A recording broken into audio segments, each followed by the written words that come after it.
There we go. Good morning, everybody. Hello. And welcome to the Level 1 Podcast. I'm Darkside Phil. It's Friday, the 8th of July, 2022. And I welcome you here to the show. I am already suffering from annoying post-nasal drip today. I've been trying to shake it for the last hour, pretty much, and hasn't really been alleviating, which sucks. You know, I stopped taking allergy medication about a month ago in the hopes that I wouldn't need it anymore because it's the summer. But some days I still wake up and I feel crappy. Today's one of them. So I apologize, but typically what happens is over the course of the podcast, me talking for over an hour usually clears up, okay? Anyway, welcome to the stream, everyone. So, in the midst of one heck of a crazy time in the world, let's put it that way. There's so much going on all over the world that's kind of, honestly, kind of disturbing stuff. You know, as you guys know, I try to stay away from any political discourse. And so today I'm going to do my best to do that. Although it's pretty much impossible when everyone in the world is talking about the same occurrence. Undoubtedly, people today are going to be talking about the passing of former Prime Minister of Japan, Shinzo Abe or Abe. I don't know how to pronounce his name. I never heard anyone ever say it before. So obviously I feel bad about this, hearing the horrible news. I obviously don't want to talk about it at length because, as you know, I'm not a political guy. A lot of people say this guy was politically polarizing. I wouldn't know. I don't know anything about Japanese politics. But I got people who are like all over the place talking about it today in my chat, messaging me about it. I'm like, well, I don't really have a comment about it besides it's very sad, obviously, that this happened. Apparently in Japan they have really strict gun control laws, really strict, to the point where like you can't even own a weapon. So how did this happen? And of course, the Japanese media is going crazy. Oh, it was possibly a homemade weapon that was used in this assassination, and it's like, geez. So anyway, obviously, I know nothing whatsoever about the man at all. But I will say rest in peace. It's horrible what happened. And that's really all I can say about it. You know, it doesn't really have anything to do with my streams or gaming content, that's for sure. But when everyone on the planet is talking about it, it's kind of weird to just say, oh, we're going to ignore it, right? And it's a horrible occurrence for sure. Very sad.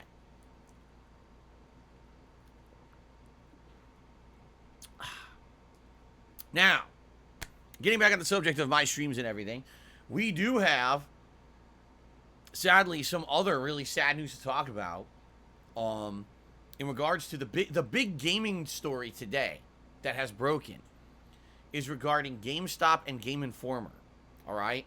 What I'm going to do on today's Level 1 podcast is I'm going to give you a little bit of a history of GameStop and Game Informer in regards to myself and how, you know, my association and or my, what's the word when you're a customer of a store? There's a word for it. But anyway, the way that I've basically had, how I've used their business before, right? How I've been a customer of their business. And then we're going to talk about what's patronage. Thank you. I've been a patron of their store. Thank you. That was actually a good call, NetStrike. I don't know why I couldn't remember the fucking word. I've been a patron of their store, my patronage of their business, and how over the years I did, because I used to use GameStop all the time to get my games to make gameplay content for you guys. And that went away after some time, you know, because of good reason, which we'll explain. Basically, I want to do a little bit of a segment all about GameStop, its history as a company, where it's gone, where it's going, and the horrible news about all these layoffs that have happened today. Okay, so we're going to talk all about that on the podcast today. It's very pertinent to things going on in the gaming world right now, which is the purpose of me having this podcast, is to talk about that kind of stuff. Okay, fair enough. All right, so we also have some updates in regards to tomorrow's marathon. That's right, tomorrow is a big, exciting marathon event. Reacting to a Rob Gavigan YouTube channel in regards to supernatural and other macabre things. that's going to be an interesting event because I've never done anything like that before. You guys are currently voting on the kind of cuisine I'll be eating for Feasting with the King tomorrow. So I'll definitely have an update on that, okay? And it's going to be exciting tomorrow. It's going to be a good day, all right? So we're going to talk about that stuff. And just a lot to cover, all right? There's a lot to cover today. So, excuse me. Sorry, this post-nasal drip is really bothering me today. So let's get into it. Now, before we get started, all right, I'm just going to say something quickly up front. I'm probably going to mention it at the very end of this podcast, too. This is just a what's up for those watching live on stream. You completely ignore me if you want. I don't care. It's not a big deal. But, you know, essentially, you know, right now, with the way that things are going with me, things are very tight. And what I mean by that is this week, financially, things are rough for me. I have 2 giant bills to have to clear over the course of this weekend. And then I have my day off on Wednesday where I have to do things that are necessary, like buy groceries for my family. Okay? I don't get paid by YouTube until typically the 21st of the month. As I found out last month, sometimes it can be later than that. So things are just tight right now. It's just how it is. Okay? I am essentially living paycheck to paycheck. And it sucks that that's the case, but that's just the case. Okay? Now, this weekend, obviously, we got a lot going on. We got tons of gameplay streams. We got a special marathon tomorrow. A lot of exciting stuff, okay? And I am excited for all of that. I know you are, too. What I would ask is if you were already planning on supporting these streams or this content over the course of this weekend, if you would like to do me a favor and help out more, please tip me. I'm not saying you have to tip at all. I'm not saying that I'm expecting anything above and beyond what normally would happen on my normal streams, okay, or my normal content, nor am I asking for that. What I'm saying is, right now, I need funds to do things in the short term. And as much as I appreciate people who have been coming to the streams and supporting in various different ways, for example, I've noticed in the last week or two, there's been some people who've been gifting a lot of memberships, people who've been coming and doing super chats. That's all great, and that's going to help me in the long term, and I'm really appreciative of that. This is going to actually grow the channel, which is the point. So what I've been trying to do in the last year is grow DSPGaming, rebrand it, try to get some constant growth on it, and this is all a big positive of that, all right? But short term, in this next week, I need help with tips because that's funds I can use immediately to pay these bills and then afford to have a day off next week. All right. Now, excuse me. Undoubtedly, idiots will spin it in negative ways. I don't care what they say. They can go fuck themselves. They have nothing to do with anything here on my streams. All right. I am not trying to ask anyone for anything extra. What I'm saying is, if you are already going to support these streams over the weekend, please tip if you can. All right. Because I need to get past these 2 big bills, and then afford my day off this week, and then we're in the clear. All right? So that's all I'm saying. Thank you in advance to anyone who does that. I will have to mention this every once in a while because I know what will happen is undoubtedly as the stream starts with gameplay and everything, you're going to see people jumping on who weren't here at this segment, and so it is what it is. Of course, again, this will be spun in a negative way, saying that, oh, he's talking about it all the time or whatever. I don't care. I don't care about any of these idiots or what they say. Please understand, you can just disregard everything that they've ever said. They're all worthless people. Okay. So, let us now get to the meat of the podcast, shall we? First of all, let's talk about the schedule for the week. Okay? Today, we're jumping back into Final Fantasy VII. We're starting at the beginning of Shinra Tower. We're climbing this bad boy. We're doing a big epic boss fights. And we're getting the hell out of the city. You might say, well, wait a minute, you already climbed the tower. Well, I did, but apparently I didn't save. That's what people are telling me. I don't remember not saving, but at the same time, how frustrated and tilted I was at the end of that last stream because I couldn't find a save spot. Personally, I hate Shinra Tower. Some people like it. I think it's one of the worst parts of the game, honestly. In my opinion, it's confusing. It's not well designed. It's annoying because a lot of the times you end up running out of resources. Trying to figure out how to get around. You can end up going in circles, not knowing where you're going. And then at the end, there's a big epic ending, which is nice, but then it's like a gauntlet at the end as well. I'm like, geez, does that shit ever end? Once you get out of Shinra Tower, and the game allows you to start treating it like an open world RPG, which is what Final Fantasy always has been. You go to the overworld, you start wandering around, it becomes fun. The game gets much better. And I personally remember that once you get past this segment, I really liked the game, how it opened up. But it was always these introductory segments of Final Fantasy VII that I felt were the weakest in the whole game, yet everyone praises them. It seems like I walked the beat of a different drummer or something. I don't know. Anyway, the point is today, we need to get the hell through this part, all right, and get to the better parts of the game. So, that's the focus for today. I know you guys will be along the way here with me. We'll be interacting. I know you're going to have some fun today. Quite frankly, I feel like this will be way more fun to play together with you than just playing it for myself. All right? I always hate this early part. Always. But once we get to the better parts, I think the game's going to really get a lot more exciting. Okay?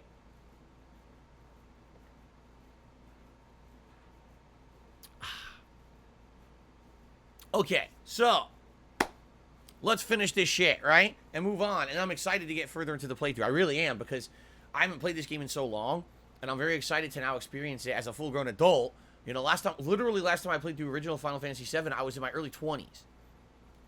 Now I'm much older, and I'm looking forward to hopefully enjoying it more and actually understanding the story. Because every time I've played this, the story confused the shit out of me, to the point where that's why I've kind of criticized the game over the years and said I didn't really think it was as good as the previous Final Fantasies.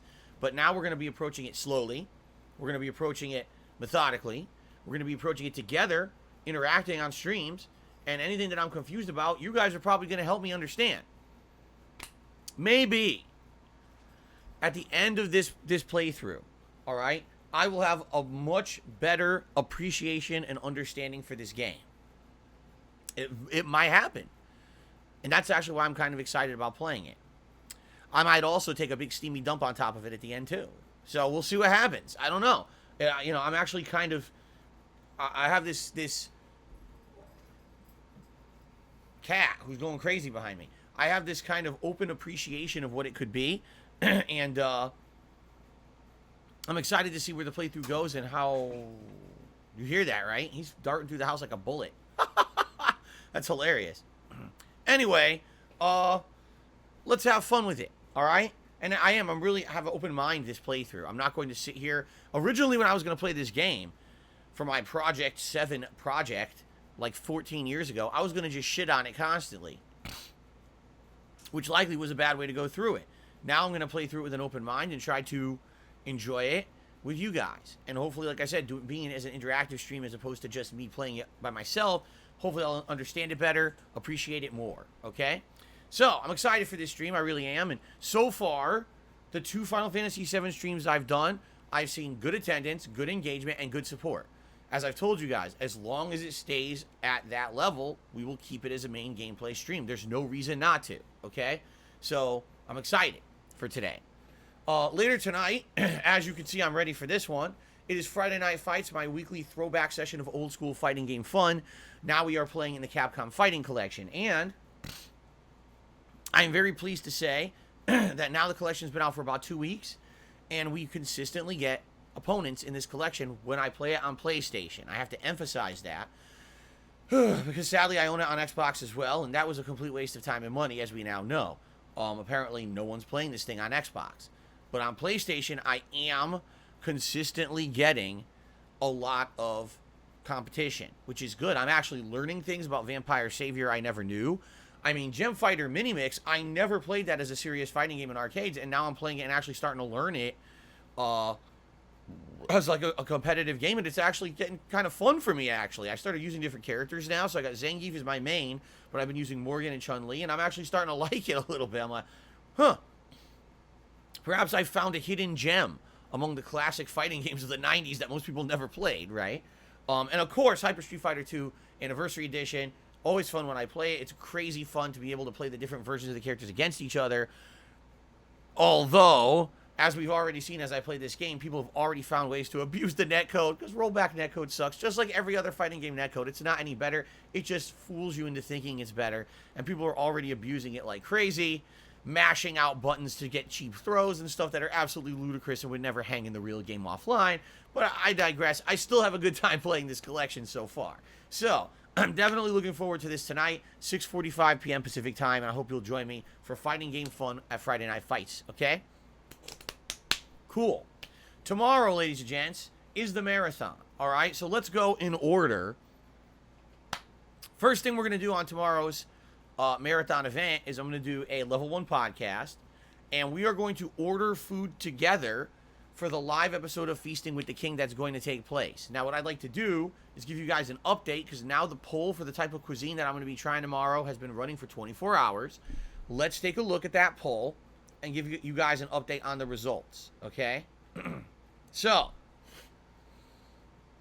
as of this morning, that poll, which, by the way, if you're curious, it's on the main page of DSP Gaming under the community tab, all right? I posted it up 22 hours ago, it claims. It's bullshit. It was about 23 hours ago, because if it was 22 hours ago, that means I would have posted it at 1 p.m., but I was already playing games yesterday.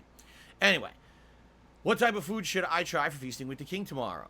Szechuan Chinese, American-style barbecue, or gourmet burgers and sides?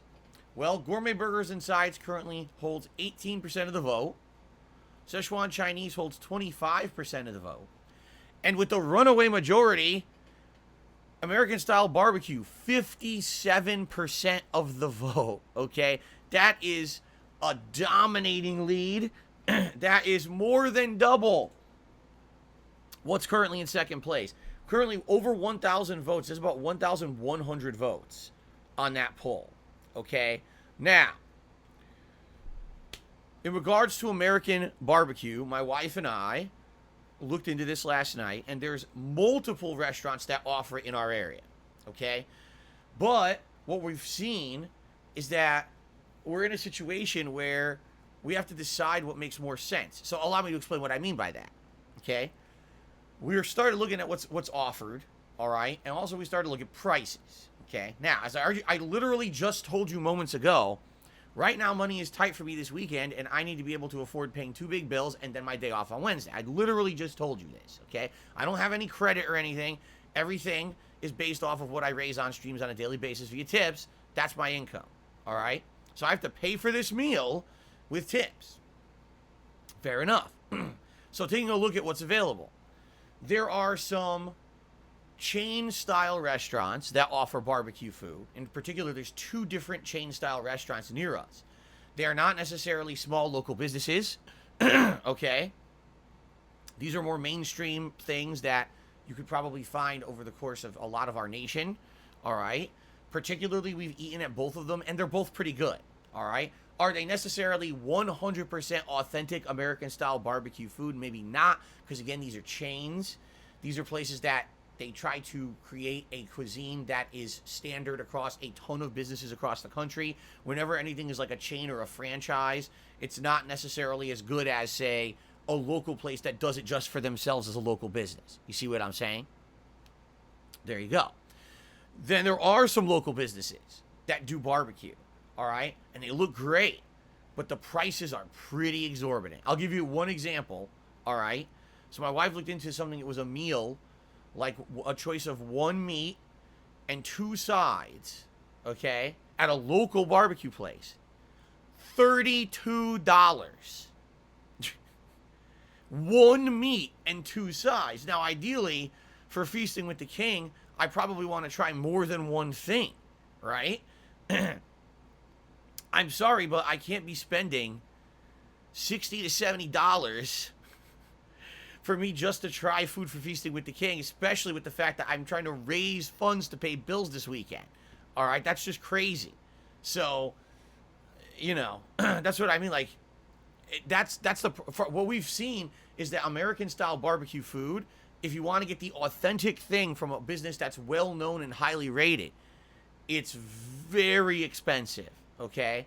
You can go to a chain and get stuff for much cheaper, but you're definitely degrading the quality of the food you're getting. You got to accept this is more like like chain food, chain restaurant, as opposed to getting the authentic, but the authentic will break the bank, you know? And really, that's why I feel American barbecue is something that you do as a rarity. Like, out of all the cuisines around here that I would eat, right, I would say that there's some cuisines that are very much more reasonably priced and you would eat more often, like Mexican cuisine, various different types of Asian cuisine, like Indian food, certain types of like either Vietnamese or Filipino or Japanese, Chinese, hell, even yes, even to some extent sushi.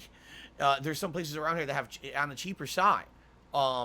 Definitely American barbecue seems to be one of the more pricey cuisines offered in this area where I live. Okay, again, if you're going for authentic, if you don't care that you're going for a chain, then you know you could get it a little bit on the cheaper side. So why am I telling you all this? All right, it's because tomorrow we're ordering in the morning. All right. And if American Barbecue wins, which it looks like it's definitely going to, it is more than double the second place vote. So I don't really foresee that. Unless 1,000 new people vote in the next 24 hours and flip this thing on its head, I don't think that's going to happen. Okay? You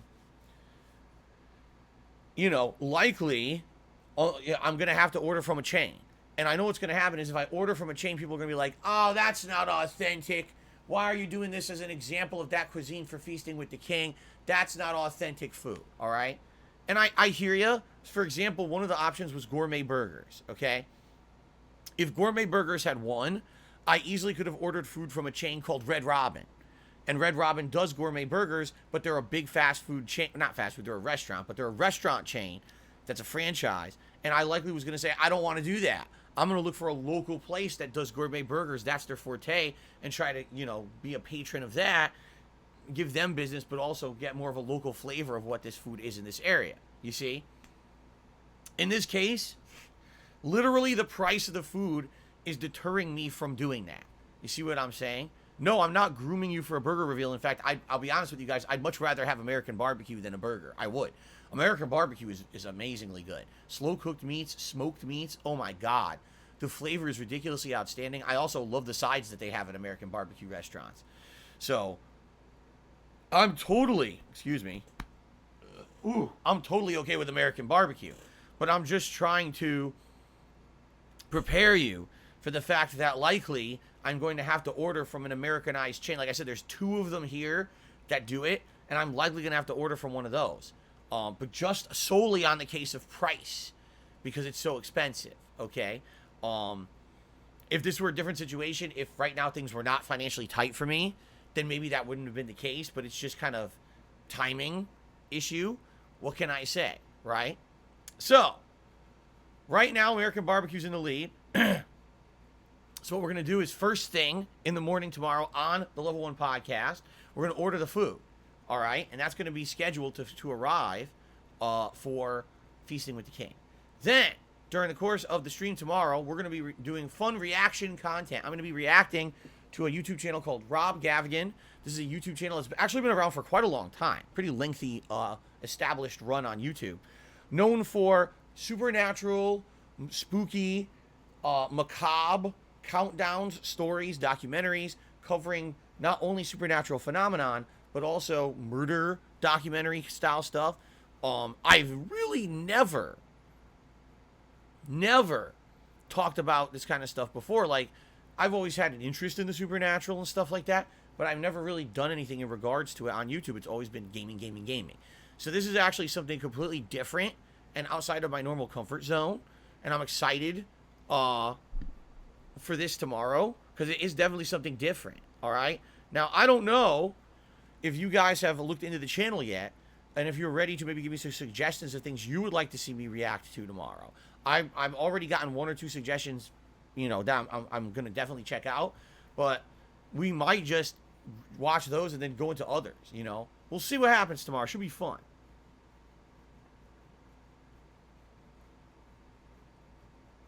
So, you guys, I'm excited for tomorrow. See how the event goes. Now, also, something we're doing tomorrow which is actually something that I'm going to be doing right after today's gameplay stream ends. Setting it up, that is. I am going to be doing my next simulation match, a 30-man over-the-top rope fantasy battle royale in WWE 2K22. I did one of these almost 2 months ago now. It was when I had done my first major react that was about me. It was me reacting to my video of Down the Rabbit Hole, okay? What I did is I reacted to Down the Rabbit Hole, but then to adjourn that day, the last hour of the stream, I did a fantasy match. And what it is the game basically plays itself, has random entry numbers and everything for the participants, and I do commentary over it. I'm going to be honest with you, I was pleasantly surprised with the positive reaction to this. I used to do this all the time, 10 years ago. No exaggeration. Last night, I was just trying to, kill some time or whatever. And I was looking around, and I actually was searching a little bit around. And I actually found that it was over 10 years ago when I had first started doing simulation matches in the WWE games every year. I even did a countdown one year of the favorite, funniest sim matches I had done in the WWE games that year. And I started watching it and laughing my ass off because, man, it's always been funny to see what these games come up with and the zaniness of what happens in these sim matches, okay? So anyway, I hadn't done one in years. Why? Because, number one, there hadn't been a WWE game in years. They were so bad last time around that they were canceled. Number two, the last one that was out was so glitched you couldn't do them anyway. So, first time of doing a sim match like this in 2-3 years, people watched it and absolutely loved it. So I definitely want to do another one of these during tomorrow's marathon as well. So what I'm going to be doing is after I finish my gameplay of Final Fantasy VII today and the stream goes offline, I'm going to jump into WWE and I'm going to take a look at the new created content in there and see who's there and start downloading characters and the like. And I will promise you this, it's going to be wacky, zany variety again. I'm going to try to find the craziest shit that's on there as created characters, whether it's a cartoon character, a comic book character, a pop culture icon, a musician, a celebrity, an online content creator, whatever it may be. I'm going to try to slap these guys against each other in a crazy battle royale, and we're going to see what happens, all right? So that should be fun. I'm excited for that. So good variety tomorrow, all right? It's going to be Feasting with the King, reacting to spooky, macabre content, all right, and a fun WWE sim match. So, how do you go wrong, right? It's going to be pretty exciting. Now, one thing that I do want to point out over here is that we did actually already hit our Tier 1 members goal for the month of July. And what that means is that I will be doing a special event either in late July or early August where we're going to be doing a marathon again. And during this marathon, I'm going to be going into my closet right here, and we're going to do a closet clean out where I'm going to be looking at what's in there and figuring out, is this something that I can use on a stream or in my videos, my business now, or is this something that is a piece of crap that I should throw out, or is it something that maybe has other value? We have to see, because I don't even know what's in there. I moved here 8 years ago. I brought a bunch of shit across the country from Connecticut to Washington State. That stuff has literally sat in storage bins the entire time I've lived here. In addition, over the years, I've accumulated all this other shit, all right? And that's now sitting in there. So I want to see what's in there. I guarantee you there's going to be a lot of junk in there to throw out. There might be some hidden gems and things in there, things that have stories behind them that I can share with you guys, and then maybe some things that we can actually add to my stuff here, okay? So we'll see. We'll see what happens. But anyway, that's coming up this month. But you may have noticed that the members has another goal. Well, that goal will be for the next React event. And the next React event, we could talk about over the course of this month, what would you guys like to see? I guess, it's going to be really directly dependent on how tomorrow goes. Because what if tomorrow I react to the Rob Gavigan YouTube channel and you guys really like it? You'll probably want to see me react to more stuff like that. So maybe people will search out there more channels like that on YouTube or whatever, and I can reach out to more people and see if they'll give me permission to react to their stuff, right? Or maybe tomorrow it'll be the opposite. You guys won't like it. It's like, all right, can we do a different kind of react? And maybe we could talk about something different. Like I said, at least one idea that I've had was reacting to the original This Is How You Don't Play video, the one that started the movement of This Is How You Don't Play Against Me over 10 years ago, all right? That one in particular was not, as I would say, disgusting, vile, or mean-spirited as much of the ones that came after. This was the one that was kind of like just trying to expose me for being a bad gamer, and the fact that I didn't take myself seriously enough, and I would just sit there and kind of insult Kojima and others. All right. So maybe we could do that. But anyway, we could talk about it. But that's what this goal is for, and this goal is for the entire month of July. So I don't want anyone to freak out and look at this and be like, "Oh my God, we're so far away from the goal." We got a whole month, man. We got new releases coming out this month. We've got special things happening this month. Don't be deterred, all right, because of this. Don't be deterred because of that at all, all right? I think we have a good chance of hitting that by the end of the month. We got a whole month to work on it, all right? So, that being said, that's what's going on with all of that, okay? So tomorrow, special event, react content to spooky, macabre stuff, plus a Feasting with the King, plus the sim match, which will be exciting, okay? Then on Sunday, we come back to regularly scheduled gameplay. It'll be the continuation of Final Fantasy VII yet again. And then on Sunday night, more Zelda 2, The Adventure of Link, okay?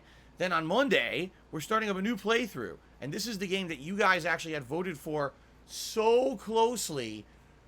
It was nearly exactly tied with Zelda 2 in the voting for the Viewer's Choice poll, all right? The voting was so close. There was no way that I was going to do you guys a disservice and not play this game. I mean, it was 0.04% of the vote. It was like 15 people, all right, out of over 2,000 that voted on Viewer's Choice. I'd be an asshole to not play this game. So starting Monday, we're doing Fable Anniversary Edition, and this is on the Xbox 360. I actually looked into it, and I believe that my original playthrough of this game is at least 9 years old, okay? So it was like before Xbox One, okay? It was before all of that, and it's going to be so much better of a playthrough this time around for various different reasons. One of the reasons being that I'm playing it on the Xbox Series X, and the Series X, hold on. There we go. The Series X runs this game at a smooth 60 frames per second and better graphics. It's one of those enhanced games.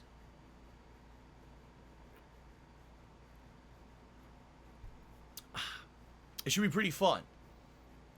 So that's Monday's main gameplay stream, and then Monday night, we're going to do more Capcom Fighting Collection. Another fun fighting game stream on Monday night. Then on Tuesday, I'm actually going to leave the first stream as an open option. We could do more Final Fantasy VII if you guys are really digging it and want more, or we could do more Fable. So it'll be 2 back-to-back streams of Fable, Monday and Tuesday. What I'll likely do is either ask you guys on streams, or I might even do a poll, all right, to help determine what we're going to be doing on Tuesday. And then Tuesday night will be more Zelda 2. I'm hoping by that point we're at the end of the game. Seriously, like Zelda 2, I'm 3 dungeons in. I think the game has 5 to 6 dungeons. It's so annoying. The game is fucking so annoying. But I'm doing my best to get through it, okay? So that's the streaming week, all right? Now, keep in mind, there are new releases coming up. On the 19th of January, wow. On the 19th of July, there will be both Stray as well as Dusk Falls. 2 interesting and completely different kinds of games that I'll be playing. But outside of that, there's really nothing else going on in the realm of any new releases that I'm interested in this month, at least for now. I'm not saying that maybe there won't be an announcement, or maybe something won't happen where there'll be something new that I'm interested in, but for now, that's the 2 big ones that I'm interested in. So, outside of that, the rest of the month will likely be the continuation of Final Fantasy VII, the continuation of Fable, all right? Once we beat Zelda 2, I will be adding some more games to the mix. Likely some things we might have already discussed, like maybe Super Mario Bros. 2. I think I might want to check out some of the games that we had downloaded off of the PlayStation Premium or PlayStation Plus Premium tier, like War of the Monsters or Siren, or maybe even dabbling in some of the old school fighting games there. Maybe play a little bit of MotorStorm Apocalypse. I'm not sure yet, all right? But that's what I'm thinking. We'll think about it, and I'll go from there, all right? So anyway, it's going to be a good month, even though there's really not that much going on in the realm of new releases, and there's only really 2 that I'm interested in. We're still going to have good progress and everything, good fun all month long. Fair enough? Okay. So I've covered the members. I've covered pretty much everything. I'm just trying to think if there's anything else housekeeping-wise I want to cover before we get to the news. All right, you know what? I would say let's just jump right into the big story that I want to talk about today. Okay. I want to talk about GameStop and their of course their association with Game Informer. I want to talk about everything that's going on today with them. All right, but to do that, to actually properly cover a news story about the fall of a titan company, a company that used to be huge and ginormous and synonymous with gaming and basically like a ridiculously profitable company. In order to see how far they've fallen, you have to talk about their history of their success, okay? So, let's do that. Ready? When I was growing up, in the 1990s particularly, and you would go to a local mall, you would see a series of different kinds of game-related stores, okay? You probably don't remember any of these, but I do. Software, etc. Babbage's. Electronics Boutique, okay? These were all game stores that at that time were primarily focused on PC gaming. You would walk into these stores and you would see rows of boxes of PC games lined out on these wire racks, okay? You would also see all kinds of peripherals, accessories, and things for PC. Joysticks for flight sim games, wheels for driving sim games. And what they would actually have is those peripherals would be sitting on the shelf for you to like hands-on try. Not that they were plugged into anything, but you could at least see what you were getting. And then the boxes to buy them would be sitting right next to them. So, oh, this looks cool. I'm going to buy it. Pick it right to the counter and buy it. Okay? Mouse pads, mice, keyboards, all that kind of stuff was actually sold in brick and mortar stores in malls. It wasn't like, oh, you go to Best Buy or Walmart or Target and you see their section there. It was you go to a specialty store in the mall to get that stuff. Okay? And then what ended up happening was, as gaming started to take off even more, all right, games started to become more cryptic. And I feel like this was actually a purposeful thing. What game developers started to realize is the more cryptic and challenging that they ended up making their games, they could sell more shit for their games. So, for example, oh, you're playing a flight sim, but it's hard to control. Buy the joystick so you can play it more easily. Oh, you're playing a video game that's nearly impossible to figure out, like Secret of Monkey Island. Well, go to the store and buy the strategy guide or the tips book that tells you how to beat it. There was no internet at the time to go buy, just go look up tips. There was no game facts, nothing that existed. You had to go to the game store to figure out how to finish the games that you had bought and play at home. Now, what ended up happening was, over the course of the 90s, video games stopped being just about PC, and then the game stores started to adopt console games more and more and more. NES, Sega Mega Drive, and then it was, well, actually, in the United States, it was the Master System. I always get these confused because Sega wasn't huge until Genesis, okay? So I remember seeing the NES in stores and then a bunch of PC shit. Then all of a sudden, I start seeing Genesis, okay? And then Super Nintendo. So these were the era when those games were starting to get big, and you would either go buy the games outright at the game stores, or you would go to like Blockbuster Video or another video rental place to rent them and get a taste of what they were to decide if you actually wanted to buy them outright, okay? So, again, Software, etc., Babbage's, Electronics Boutique were the big three in the 1990s, the first half of the 1990s. These were the ones that you would always see. And what ended up happening was now they're selling console as well as PC stuff. And now you start seeing console game pads, third-party accessories, the power pad, all that shit starts showing up in the game stores as well, okay? Strategy guides and tip books become huge at this point, as well as gaming magazines. Nintendo Power, Electronic Gaming Monthly, Game Pro, all start to become giantly huge at this time because people want to be able to beat the games they're playing. And this was also the way that you would learn about new games coming out. So you would go to the game store, you would see all the games on the shelves, you would see all these cool, colorful peripherals, you would see a bunch of tip books, game magazines. It was a really exciting time. There was no internet to just explain everything to you instantly for free. basically, this game stores had a ton of purpose in the 1990s, okay? Also, keep in mind, everything was brick and mortar back then. There was no digital games or whatever, so everything had to be bought in person. As time progressed through the 1990s and into the early 2000s, okay, sadly, the PC-related game stores started to fade. What ended up happening was people who were PC enthusiasts kind of moved to other places to get their stuff, whether it was online ordering or whether it was more dedicated computer-based stores, because there were at that time, I remember there was like computer-based stores that you would just go and it was all computer accessories, games, the entire store was computer stuff. That doesn't exist anymore, but back then it did, okay? So I think what happened was the little boutiques to sell computer-based stuff either phased out or had to change, and then it became mostly console. So now you would go to the mall in the mid-90s, and you would go into electronics boutique, and it would be almost 100% exactly, CompUSA. Evil Zombie says a store like CompUSA. Exactly right. CompUSA was an American store that it was all PC shit. You could buy whole computers pre-built, PC accessories, software. It was giant. The store was humongous, wall-to-wall PC stuff. Okay? Anyway, mall places became more about console gaming. So it was weird because now there was like a divide between customers. If you're a PC enthusiast, you go to the PC store, you know, outside of the mall down the street. But if you're into console stuff, you go to the mall and you go to the console stores. So at this point, I started seeing places like Software, etc., and Babbage's go away. What a lot of people didn't realize is that they were bought out. Those stores were bought out by Electronics Boutique. Okay? Around this same time period, mid-2000s to, mid-90s to late 90s, another store kind of popped up called Gamestop. So now I remember in my local mall, it used to be, okay, there's 100 stores and they all kind of have the same thing. Now it became two. Electronics Boutique on this side of the mall and GameStop on this side of the mall.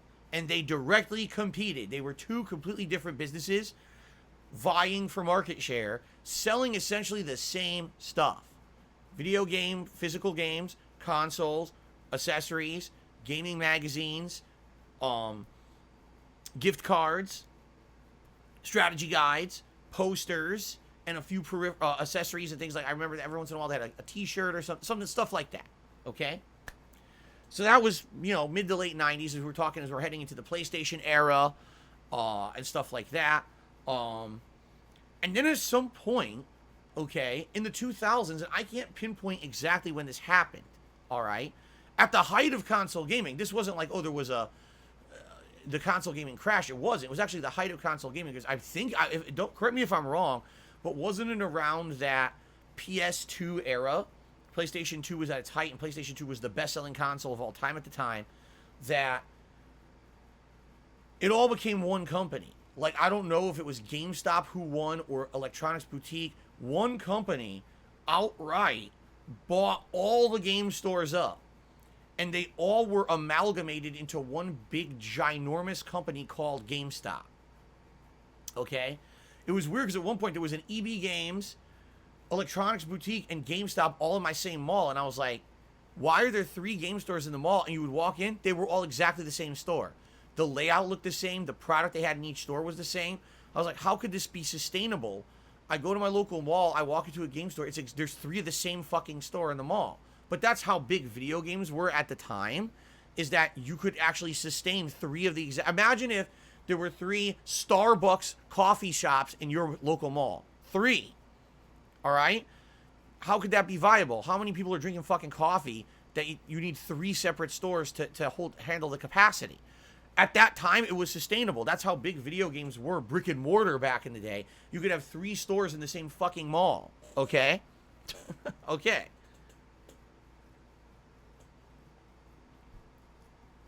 So, then at some point, like I said, they all became GameStop, at least in the United States. By the way, I'm giving you my perspective from the American United States. This very well may be very different in other countries. I don't know. I'm talking about in the United States. Okay? Okay. So, continuing on. Really now, anywhere that you went to buy video games had to be a GameStop. Nothing else really existed. Yes, there was some indie stuff, like independent stores left or right. Or if you wanted to go to giant chains, again, like Walmart or Best Buy or Target, you could get video games there. But essentially, those places had a section of the store for it. but it wasn't like there was anyone who really knew anything about it. It's not like you could go there and get specialized help with video games or anything like that. It was just, it's something we just happen to stock and sell in our store that has everything. You know what I mean? It's kind of like you go to the GameStop store. The people there know about video games. They're gamers just like you. They're trained in games. They know how to tell you what you need for each game. They're going to sell you all the accessories, of course, and shit that you want with the game. They know what they're doing, as opposed to if you go to one of those other stores, no one knows shit. They're just selling product, right? They're just, here, take it. Okay? So anyway, the next time that I'd really like to talk about it is when I started really becoming a heavy customer of GameStop, was my early formative years as a YouTuber. So we're talking the years of anywhere 2008 all the way through the time when I basically moved out here to 2014. Okay, so from 2008 to 2014, I had a regular habit every week. Basically every Tuesday, because for some odd reason, Tuesday was the day that new release games always came out in the United States. I don't know why.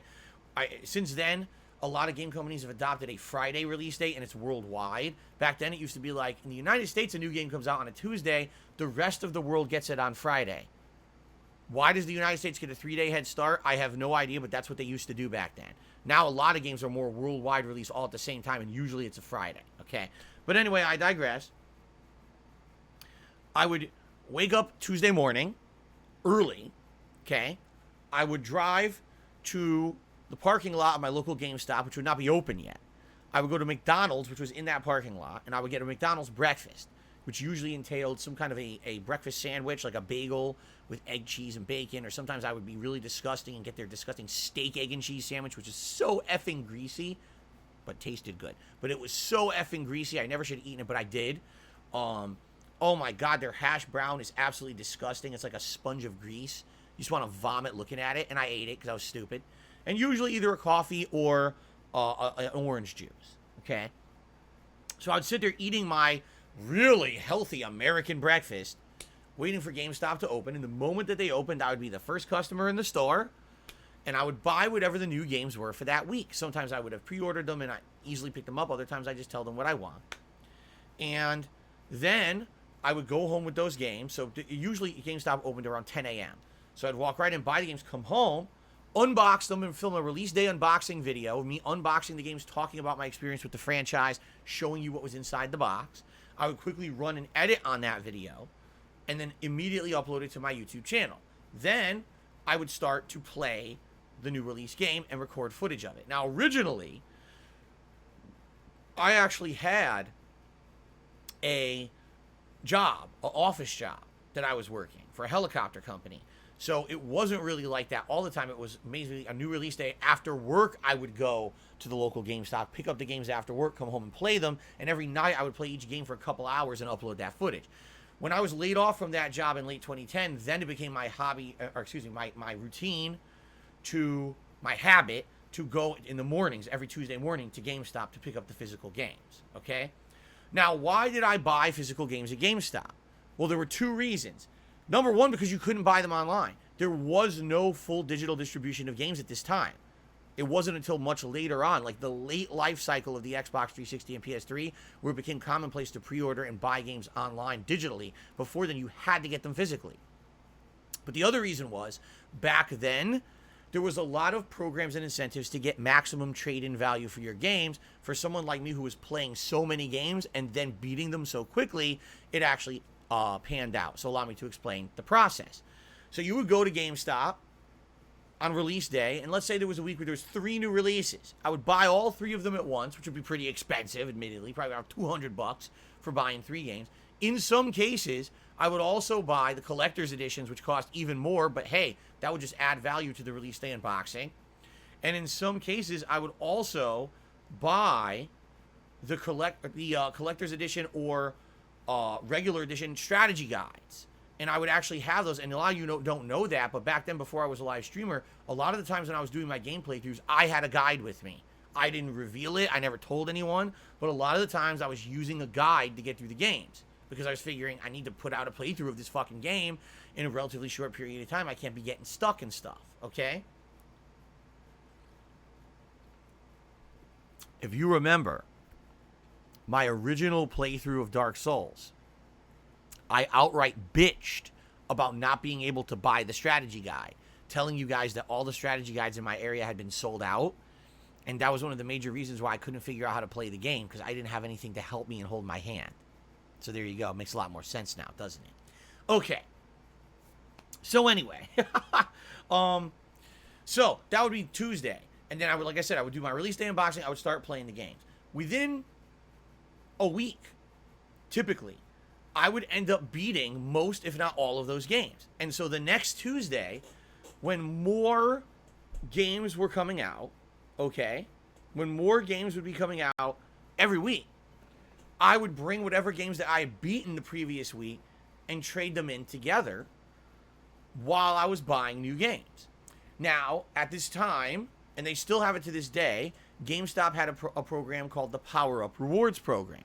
What it is, it's a subscription-based program. You do it once a year, okay, and for a flat rate, you get a card. It's a club card. It says Power Up Rewards card. This card has many different features. Feature number one is that you get discounts if you buy used games. Now, I never bought used games. I always wanted to make sure my game worked, so I always bought a new game, all right? But you would get a discount if you wanted to buy used games.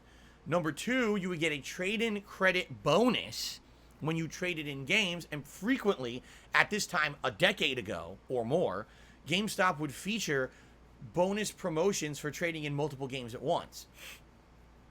So, for example, I would buy, I don't know, 3 games, Bulletstorm, fucking Wet, and who knows, some other shitty game, right? And I beat them all within a week to a week and a half. I'd go back to GameStop and trade all 3 games in at the same time. I would give them my power-up rewards, and then I would buy the new release. So here's what they would do. Oh, okay, well, here's your regular trading credit, but because you're trading in 3 games at once, there's a bonus 20%.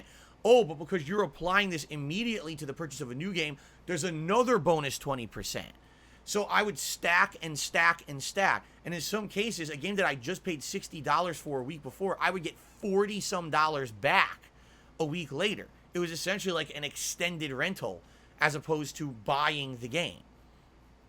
There was tons of value in doing that back then. Now, a third thing that you would get, all right? A third thing that you would get in regards to this is that as being part of the Power Up Rewards program, you would get a subscription to Game Informer magazine. Now, a lot of people aren't aware, Game Informer is owned by GameStop. Even though they're supposed to be an independent game magazine covering games from all over the world, doing game reviews and everything, they're supposed to be legitimate games media. They're owned by GameStop. A lot of people don't know that. They started in the 1990s as an independent game magazine, and they were directly competing with other magazines like EGM and GamePro. But over the years, they were somehow bought out and assimilated by GameStop to become a competitive advantage for that game company. So, a supplementary thing you would get when you got that Power Up Rewards thing is you would get either a print subscription to Game Informer, or you could choose to receive the digital issue via like a link via email, which was dumb. The digital issue was already online. You could just go right to their website. So essentially you could get print or nothing. It didn't really matter, but you would get the Game Informer subscription. Okay? So there you go. A lot of people didn't know that over the years and didn't understand the relationship between Game Informer and GameStop. And it's funny because you might have noticed in the last 15 years, a lot of these gaming magazine publications have vanished. PlayStation Magazine, Xbox Magazine, EGM at one point went away. I think they've now been rebooted and come back, but they went away. I don't know if GamePro is still around. But essentially what happened was in the last 15 years, everything's gone online. Every game media company, everyone just has become an online presence, an online website, and the print media is pretty much dead. Yet Game Informer carried on. And the reason being was because they were supplemented by income from GameStop. No one was really actively paying for a Game Informer subscription anymore. You were just getting that subscription as a part of being a member at GameStop. So they persisted and persevered while every other major magazine was failing and closing. They found a way to sustain. Okay? It was an interesting business relationship. So, At this point, my early years as a YouTuber, GameStop was kicking because they were really the only standalone game store. Yes, you could easily go to Walmart or Target or Best Buy or a million other stores and just buy games, but GameStop was the one-stop shop. You go in there, you could buy games, accessories, peripherals, used games, gaming magazines, gaming strategy guides. It was all there, all right? But what ended up happening, sadly, over the course of the first half of the 2010s was that internet got a lot better here in the United States for most people. Not everyone, but for most people, the internet dramatically increased in quality. And when that happened and the infrastructure was improved, it became way more viable for people to start getting everything online. I mean, take a look at places like Netflix that went from a mail-in service, mail out for a movie and they send you the physical DVD to, oh, now it's just an on-demand thing. I get everything digitally over the internet, right? The same thing started to happen with video games. Now, you didn't have to go to the physical store to buy a physical game anymore. You could even pre-order the game early online on your respective network, whether it's Xbox Live or PlayStation Network. You could have that game preloaded on your current gen console, PS4 or Xbox One early, and then at the moment of release in your time zone, it would unlock and you could play it right away, and you never had to physically go to the store. Now, you might say, well, of course that's an advantage, but at the same time, what about the whole trade-in value, right? Interesting point, because if you were someone who bought as many games as I did, and you traded in multiple games at the same time, then you would see the value in still buying the physical copies of games. And in fact, I continued to buy physical copies up until I'd say right about 2015. I moved out here in Washington 2014. I was still buying physical copies at the time.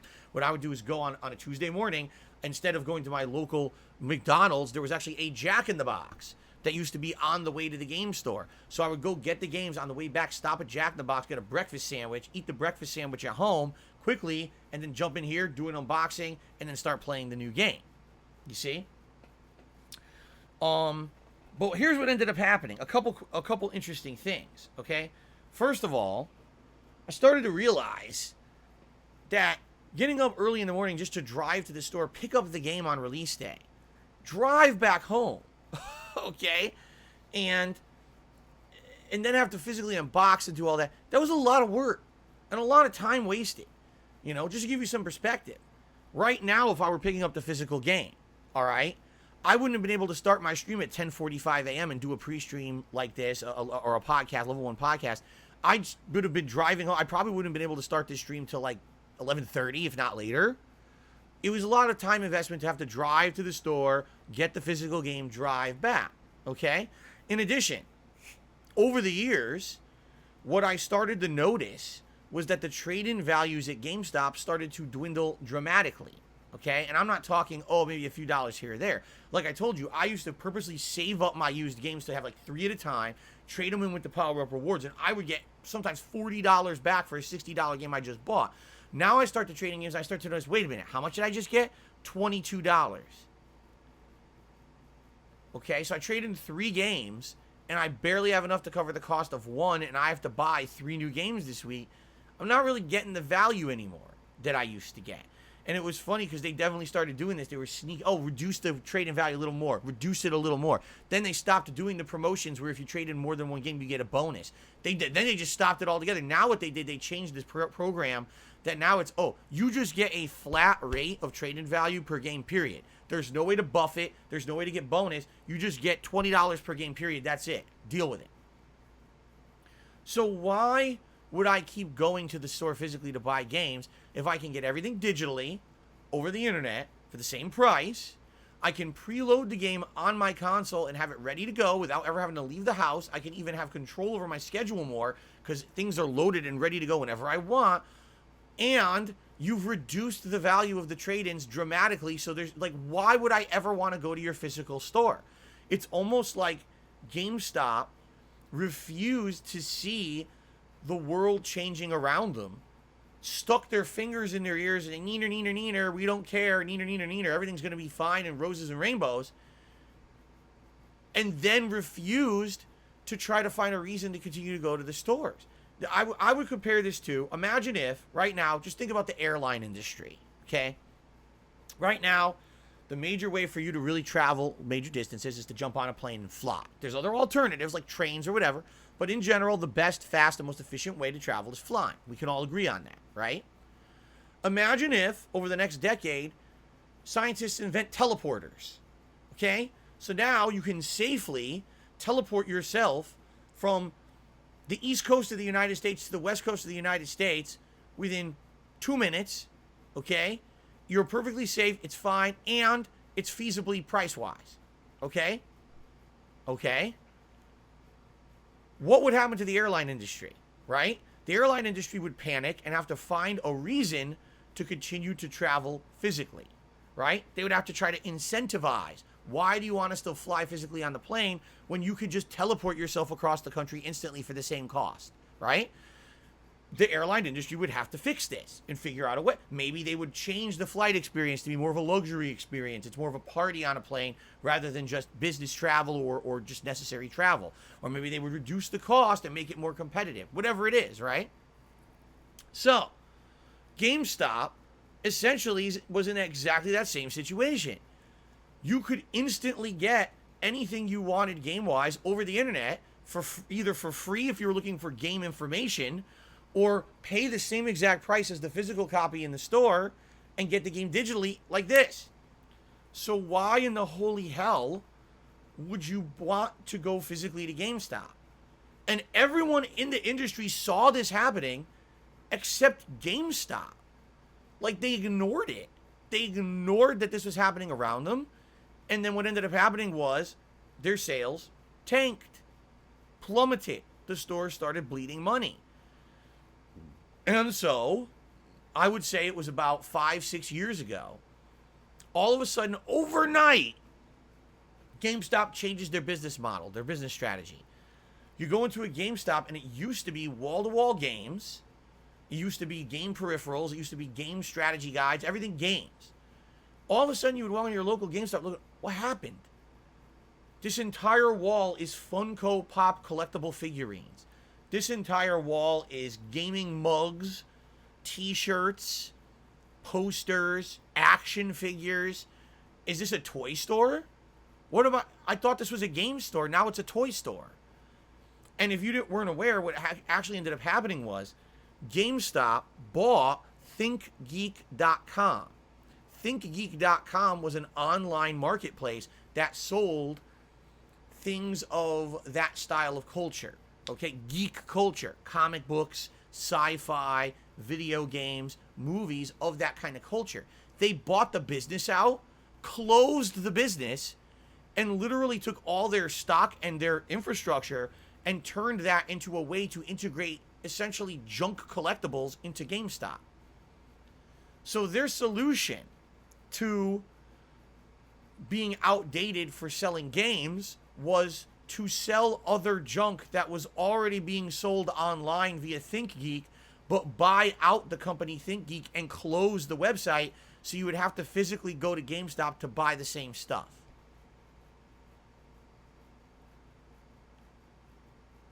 Do you think it worked? No, it didn't. And GameStop continued to hemorrhage. So then, about 2 or 3 years ago, there was a major shakeup within GameStop. All of a sudden, horror stories started to come out about mass layoffs, that stores were severely understaffed, and that even the upper management of the company was hemorrhaging. They were leaving. The CEO left, like all the people in charge left. They had new people coming in, and all of a sudden they announced all these new initiatives. Oh, we're now going to make GameStop an in-person destination for competitive gaming. We're going to turn GameStops into mini tournament centers. You're going to want to go there to play the latest Madden or the latest Call of Duty or the latest fighting game competitively. This is what we're going to do, okay? Before they even had a chance to implement that, COVID hit, completely destroying any ideas that they had about doing anything in person, okay?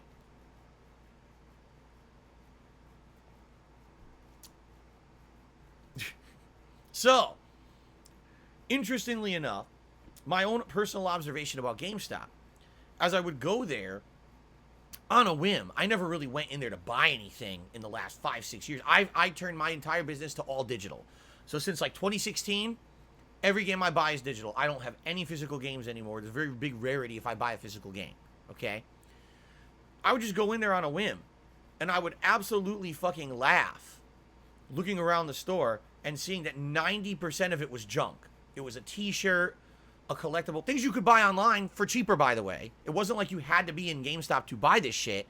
You could easily buy this online anywhere else for cheaper, but they thought because they were a brick and mortar store that had bought all this inventory from ThinkGeek that they were somehow going to win the market share. They did not. In fact, what was hilarious about the place was every single time in about a 4-year period that I walked into a GameStop store, there was only one employee in the whole store running the whole thing. They were always overworked. There was always a ton of customers waiting in line to buy something, and this one employee scrambling around to try to help them. But then you would hear them say, oh, but please, you want to buy this protection plan for your game so that if you damage your game disc, we will fix it or replace it for you, right, sir or madam? It's like, what? So not only are you overworking all your employees by having the stores understaffed, now you force them to sell bullshit. An extended fucking warranty on a game disc? What are you talking about? It's complete profit for the company. It was just a big joke. The whole place was a joke at this point. They weren't focused on selling games and making a customer happy anymore. They were just focused on absolute minimum bare bones operational cost and selling maximum product within a short period of time. That was it. Basically, the store has no value anymore. It's just make profit. Okay? Now, fast forward to today, all right? So, things today are a lot different. COVID is now ending, obviously. You know, no one's really talking about COVID that much anymore. I think as much as some of the media wants to spin it and claim that there's still a pandemic, let's all be realists here. COVID's not gone, but at the same time, it's not a giant issue like it was. People have returned physically to stores and restaurants and everything in the last year. So there's really no excuse anymore for the fact that GameStop is not successful. Besides the fact that no one goes to GameStop because there's no reason to go there. The trade-in value is gone. You don't need to go there to buy games anymore, and no one wants to buy a bunch of junk in a physical store. You could just buy everything online. So what's the fucking point of GameStop? Zero. There's literally 0 point. All right? So yesterday morning, it was announced again that now GameStop is laying people off again. They laid off their either chief operational officer or chief financial officer or both, one or the other. And they laid off about 100 other employees that were mostly corporate level, but interestingly enough, they actually laid off a bunch of people at Game Informer. And these are people they just hired within the last year. So imagine you're a journalist or an aspiring journalist, and finally you made it. Game Informer, a major publication that's been around since the 1990s, hires you. Now you're in the industry, right? You made it, you're big, you start writing articles for them, and within a year you're laid off. Now what do you do? Well, guess what? There's no other place to go. Gaming journalism is not booming right now.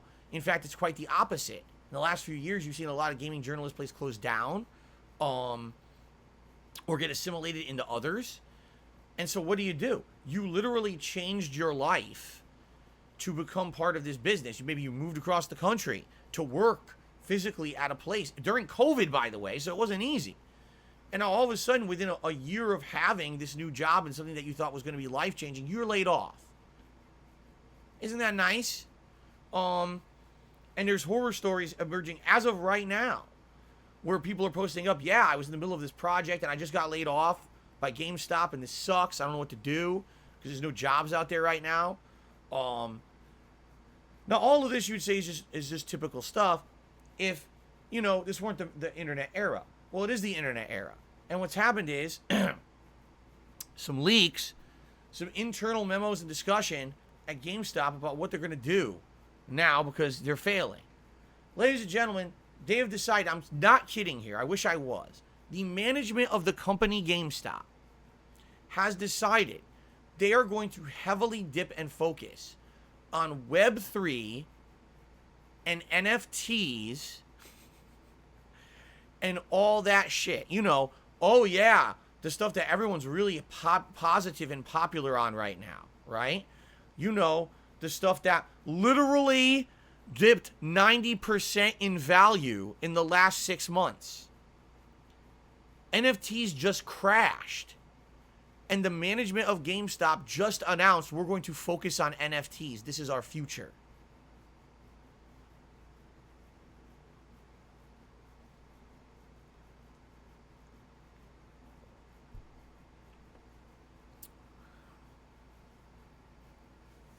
You know,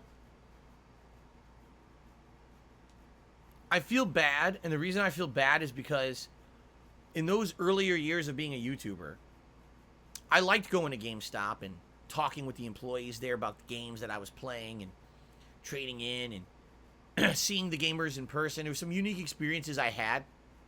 I actually remember being in line to either pre-order or actually pick up Grand Theft Auto 5. I can't remember which. And as I was in line to get the game, I had some unique conversation that I overheard about the Xbox One. I told you guys about this, that the Xbox One launch with Don Matrick was a huge flop because the guy was a jackass.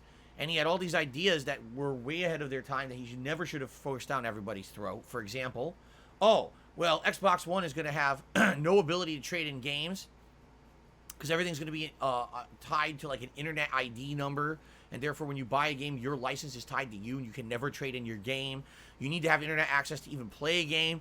Every Xbox One will come with a Kinect, and you have to have the Kinect enabled and all that. So all these terrible things. Now, at the time, it was a huge controversy, and they went back on all of that and changed it all. So by the time the console launched, almost none of that stuff was true anymore. But Jasper's right here. You gonna jump up here? Here he comes. But the funny part was, I'm standing in line at GameStop, and I'm hearing the kids in line talk about the games, and they're like, yeah, no one wants an Xbox One. Didn't you hear about all the horrible things about it? You can't trade in your games and all that. And I'm thinking to myself, all that stuff changed 2-3 months ago. But the problem is, in the game industry in particular, first impressions are everything. When the Xbox One was announced, all that stuff was said, and these people never realized that that had changed. They thought that was still very much the case. So it was interesting to physically be there with people in person who were interested in games, talking with them, listening to them and the things they said, their concerns. It was a unique time, for sure. And I remember growing up in the 90s and hanging out. I had friends who worked at GameStop, and I would hang out at GameStop or EB Games with them, talk about games, look at the newest games. You know, it was a thing. It was a cultural thing. And what's sad about it is, in the last decade, we all saw the warning signs that this kind of thing was going to have to change. We were like, man, everything's going digital, man. You know, everything's instantly available on demand. You can get it right available over Xbox Live or PlayStation Network or to some extent Steam on PC. You don't have to physically buy games anymore, right? All the information about a game is now online. You don't have to buy a strategy guide or a magazine anymore. You can just get everything instantly over the internet. Why do I need GameStop? And we saw this collectively together. I felt bad going to GameStop every week buying these games and realizing, man, I really don't need to do this anymore. I'm not getting trade-in value. This is more of a hassle for me to have to physically drive to the store to buy the games and trade them in. I could be streaming earlier. I could be making content earlier and not have the confines of having to drive to and from the store and getting no trade-in or anything. Like, why am I going to keep doing this, right? GameStop somehow didn't see this. The management of this company was so poor that literally the business model was succeed when it's popular, and then when things change, fail. I hate to say it, but there's been things like this before. The airline industry, which I already referenced. The airline industry in the 1990s was booming. It was record high number of people flying to travel. People saw flying not only as completely safe, but luxurious. You would get on a plane for cheap. It wasn't even expensive. You would get on a plane and get a full meal on that flight. Spacious seats. Everything on a plane was a nice experience. And then 9/11 happened. And when 9/11 happened, no one wanted to fly anymore. The illusion of the safety of flight disappeared. And what happened to the airline industry? A lot of things either went out of business or had to downsize or merge with others. Planes, instead of becoming luxurious and full of nice features, became crammed and packed in. Seats halved in size. No more meals on flights whatsoever. Here's your bag of fucking pretzels, right? Everything changed for the worse because they never prepared for the possible situation that something could go wrong with flights and people wouldn't have as much demand for it anymore. Literally, GameStop had case studies available to see that this has happened with industries before, And not once did the management of this company have the intelligence or foresight to realize this could happen to them, even though everything around them was saying it was happening. Literally, you could have talked to any gamer, and that gamer would be like, why the fuck do I want to go to GameStop when I can stay home and get the game? But no one, they just didn't listen. Like I said, it's literally like I don't want to see it. I don't want to hear it. I'm going to block out everything and pretend like everything is fine and just see it go, boo. And what you really got to feel bad for are the employees. The people who work at Game Informer, who, by the way, I will say this about Game Informer, okay? I personally have read Game Informer in the 1990s, and whenever I looked at game reviews, Game Informer over the years has always been a website or journalistic source, whatever you want to say, whatever you want to call them, all right, has always been one that I read. And the reason being is because they were owned by GameStop. They were not really beholden, all right, to anyone else. They weren't reliant on having to kiss butt. They weren't reliant on any kind of like unspoken partnership with a major game publisher. You know what I'm saying? You scratch my back, I'll scratch yours. We'll kiss your game's butt, then you provide us with exclusive access to future games. They just seemed like they were very independent. And I read a lot of their different reviews, I thought that they were well done. And unlike a lot of other gaming outlets like IGN, excuse me, there was something in my throat there. They seem to actually scale their reviews properly. And what I mean by that is when you have a review system that's a scale of 1 to 10 for a game review, if this game is a 10 and they justify it, and this game is an 8, they have to justify it. You can't say, oh, this game has a ton of positive about it, this game has a ton of negative, but this one's a 10 and this one's an 8. That doesn't make sense. Other game news outlets tend to do this all the time. They just don't scale shit at all. They just throw a fucking number out there and attach it to it. It makes no sense. Game Informer didn't do that. Game Informer usually made sense with the review structure. Of course, there's exceptions here and there. But in general, I really respected Game Informer, and I found myself more times than not over the years agreeing with Game Informer reviews when I went to make my own. Okay? It's a shame now that this company that was kind of a remnant of journalistic integrity, in my eyes, is now being negatively affected because their parent company is run by a bunch of fucking uneducated, really stupid jackasses. You can't even justify the lack of any kind of creative thought, foresight, prevention, or anything that, the management of GameStop is a case study in stupidity. I can't imagine what they were thinking as they sat there and their company was hemorrhaging left and right. Everything was going digital, and they were just like, oh, the entire business is on fire, but this is fine. I just don't get it. They were number one, the biggest game store in the United States. There was sometimes multiple GameStops in a single mall. They were like the Starbucks of gaming. And they just completely, utterly destroyed their own company without having any creative thought. It's like, well, if things are great, leave them great. And when things are bad, oh well, we don't know what to do. Fuck it. Let the company burn. They could have literally done anything better than what they did. Buy out ThinkGeek and put their collectibles and junk into our stores. This will save the business. What the fuck were they thinking? Here, in 1 second, I will give you an example of something they could have done. Incentivize the trade-in. Make it that GameStop is the place you want to buy games, because not only do you get a one-stop shop opportunity to get everything you need, but then once you beat the game, you come bring it in and you get good value for your trade-in, so you physically want to go back to the store. Is that so fucking hard? Really? As any gamer could figure that out. There is no real viable place to trade in games that give you good value. Give me good value for my trade-in. I will come to your store every week. By the way, when I'm there, I'll probably buy a t-shirt. I'll probably buy a strategy guide, and I'll probably buy extra shit while I'm there because it's a good experience. But they literally have no fucking intelligent thought. The management of this company are dumb as shit. And that's why they kept failing and leaving, have someone else who's a big wig from another company come in. Oops, I don't know anything about gaming. Company fails. Now they're out the door. Here comes the next jackass. And I can't, who gets hurt by this the most? The employees, the people who are working at the stores, who are overworked, underpaid, stressed the fuck out. The people who are working at Game Informer, who are doing some of the best journalism in gaming right now, they're getting laid off. Do the people at the top really suffer? They're just going to get hired by another fucking Fortune 500 company. And it's the people under them that have to suffer. This structure is broken beyond belief. Corporate America is fucking ridiculous. And it pisses me off. Because this is a company that had all the success. And there was no reason for them to fail besides ineptitude, laziness, stupidity, and unintelligence.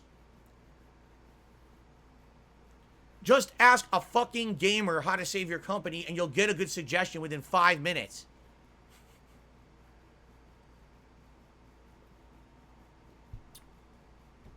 All right. Anyway, so what's happening right now? Today, people are publicly speaking about they just lost their jobs. It's terrible. I already read 3 different tweets about it. People who worked at Game Informer or otherwise in the company who lost their jobs, and it's just getting worse. They literally are going to invest in NFTs when NFTs just lost 90% of their value. All right? It's this simple. I hate to say it, but I'm going to say it, and some people will hate me for this. Some companies need to fail, and GameStop is one of them. I recommend if you work for GameStop or Game Informer right now, I likely would say you need to look for another job. All right? Just being real and transparent here, okay? You need to look for another job. Your company is run by idiots, okay? It's not your fault. You're probably a hard worker. You're probably a determined person. Your company's going to fail. There's no way this is salvageable at this point unless they completely rout the entire management of the company from the ground up. This company is dying. It's bleeding out, and there is no one there trying to save it. They're all idiots. So I strongly recommend if you work for GameStop, Game Informer, or anyone in that umbrella, all right, you've got to get the fuck out. Do it for yourself. Protect yourself and your families. Don't think this place is going to be around anymore. This place is fucked at this point, okay? And I hate to say it because I don't want anyone to lose their jobs. I don't want anyone to be negatively affected in any way by this, but there is absolutely zero evidence that the people in charge at GameStop have a single iota of intelligence in their heads or know what the fuck they're doing in relation to video games, which is the point of their company, okay? Please do yourself a favor. Leave the company and get out while you still can, rather than being shocked. Like what happened with me, where I was blindsided and shocked, and I got laid off and screwed over. And I was so insanely lucky to have had a hobby going with YouTube at the time that I could fall back on this and turn that into a living. Because if I didn't, I would have literally lost everything. All right? Please. The writing on the wall, the writing ain't on the wall. The writing's on a giant fucking neon billboard blinking in front of everyone in Times Square, New York City. GameStop is going out of business. Fuck that company. Get out. You need to do what's best for yourself. Okay. Ladies and gentlemen, let's do some quick shout outs and then we'll get started with gameplay for today, shall we? All right. Yes, Inactive, we just talked about the esports concept that failed because of COVID. On the YouTube side of things, Jade has re-upped his membership for 14 months this morning. Apologizing he was a little late. You don't ever have, Jade, you never have to apologize on my stream for anything, man. Seriously, thank you for the continuing support. And Fan of Lovecraft re-upped his membership at the Ultra level for 5 months, saying, I just got done watching The Dark Crystal. It's a great movie by Jim Henson. I agree. At a time when a lot of the stuff Jim Henson doing was very whimsical, like Fraggle Rock and The Muppets. The Dark Crystal was meant to be an actual dramatic, serious movie, and a lot of people didn't get it because it was so different from the other stuff he did with puppets, but it's really culturally significant and actually a really great dramatic work. If you haven't seen it, I recommend at least you give it a watch just for frame of reference. All right, on the tips side of things, all right, I received a $5 tip overnight from Ju Dante, who says, I am sad that former Prime Minister of Japan, Shinzo Abe, was murdered today. Rest in peace. Shout out to Slayer, Holy Warrior Tonin, Kagome, and Clyde Baxter in the chat. So thank you for the tip. And yes, we already talked about it at the very opening of this podcast.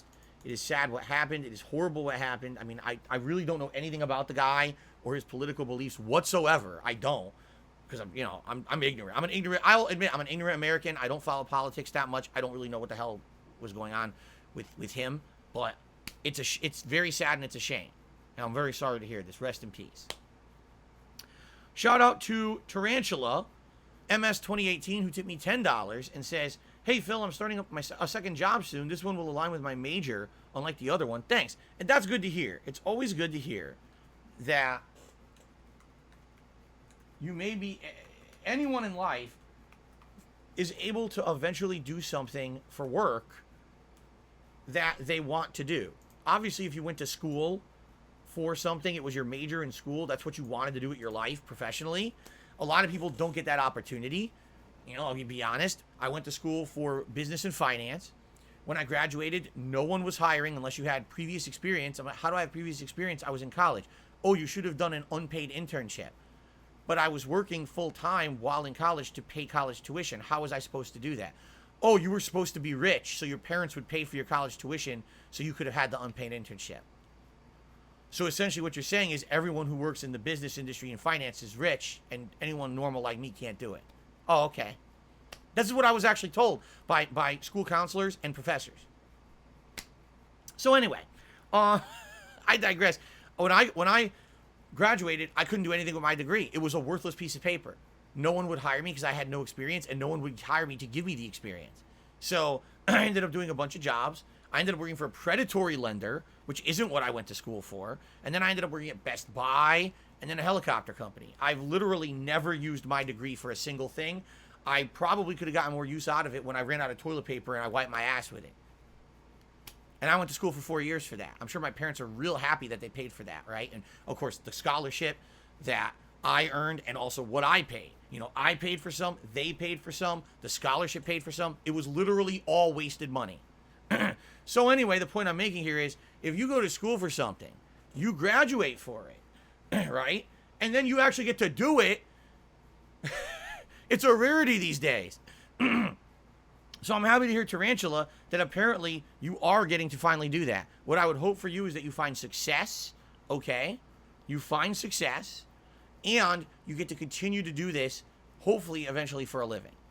That's what I wish for you. I wish you the best. I hope it works out for you.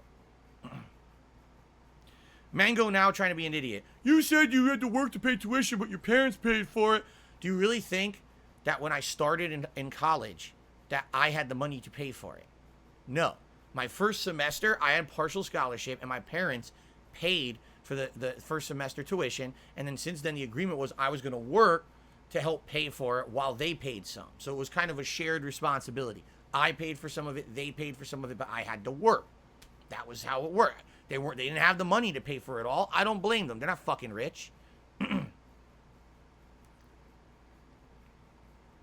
then on top of that, I had student loans too. I had loans too. I couldn't pay. It was ridiculous. Just think about that. Just think about that. I had student loans. I had a partial scholarship. My parents paid for some of it, and I still had to pay for some of it out of pocket. Think how expensive American university education is. Anyway, let's continue. Snow Curl tipped $1.50. Says, sorry to hear you're struggling. I hope you'll understand. We love your content and how much we value and the meaning you put into it. And now he's talking about exchange rates. Okay, no one cares about that. But thank you for the tip, Snow Carl.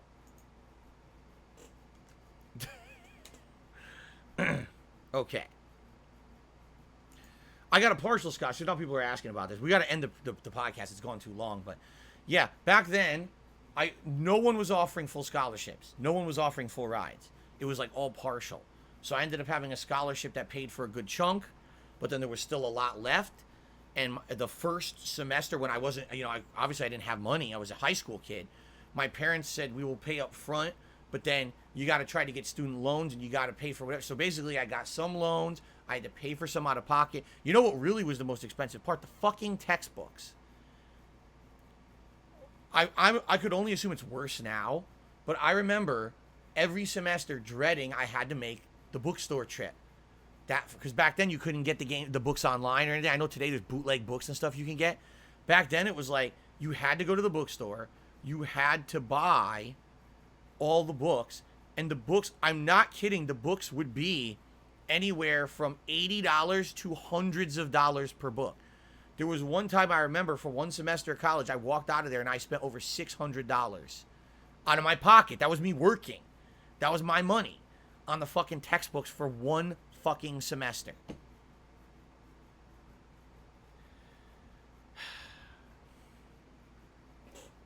Anyway, I don't really want to talk about this now. I'm going to get upset. Let me just put it this way. I'm very happy that I'm not in the education system in the United States anymore. I never want to go back into it. I really, really, really hated that time of my life.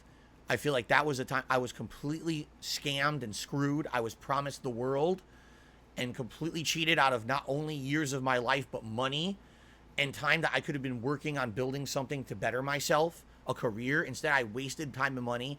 And I really feel the educational system in America is a joke. And people literally get ripped off on a daily basis with this thing. I hate it. And I just don't want to talk about it because it actually really upsets me. Okay? Okay. Oh my God. Inactive says, my first business book for college was $600. Just one book. Just one book.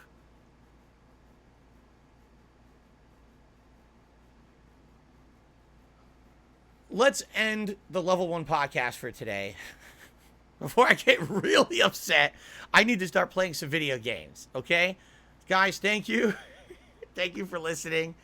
And let's get started chilling with games so that I don't explode and break my windows. Start smashing things in the office. Okay. Jasper, you're being very silly. He wants rubs right now. That's what I'm doing. You're like, what the hell is he doing? I'm petting Jasper. He wants pets right now. He's dying for pets and attention. Here you go. Okay. Ladies and gentlemen, thanks for watching. See you next time.